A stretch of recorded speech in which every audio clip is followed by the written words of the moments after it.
Имало едно време. Звучи като началото на приказка, но това е и нашата истинска история за произведените в България ориз, боп и леща.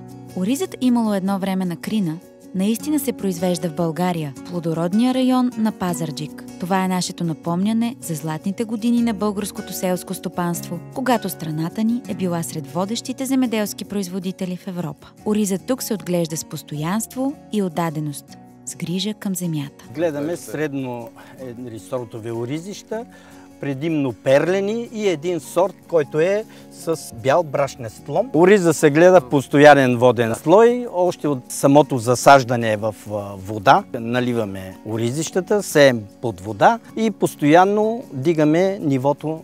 Отдавна се отглежда, така наречен чамур, а този вид с големите клетки са изградени 1956 година.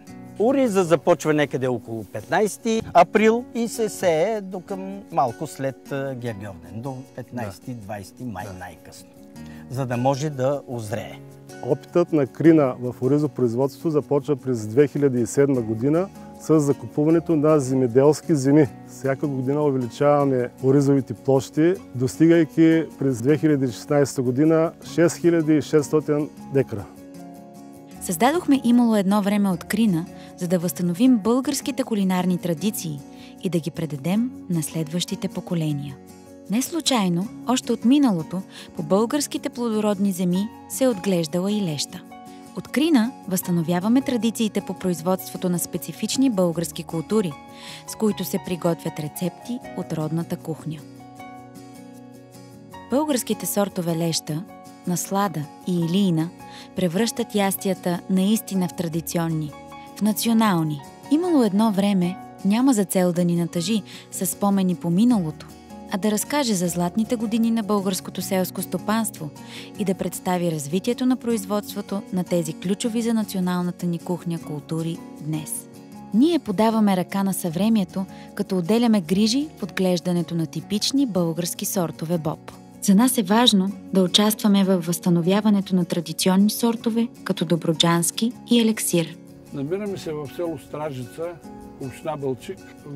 Тук в нашето стопанство отглеждаме всички подкултури, но най-вече български боб. И сега в момента с тук ореми подготвим площи за сева на прочи култури. Нашите площи са типични черноземи се наричат, са най-добрите, аз мисля, че в света. Българското земеделие има много силни години, златни години, но аз мисля, че в момента българското земеделие е в подем. Българският боб, особено тук в Добруджа, има вековни традиции. Български сортове малко са по-дребни, не са толкова едри, но са с отлични вкусови качества. Ние от Крина вярваме, че съхранението на истинските български сортове, отглеждани от години по нашите земи, е мост от минало към настояще и послание, което да оставим на децата си. Серията Имало едно време от Крина представя истинския труд и грижата към земята.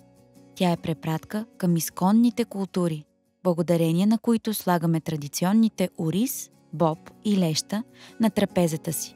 Натурални, здравословни, български.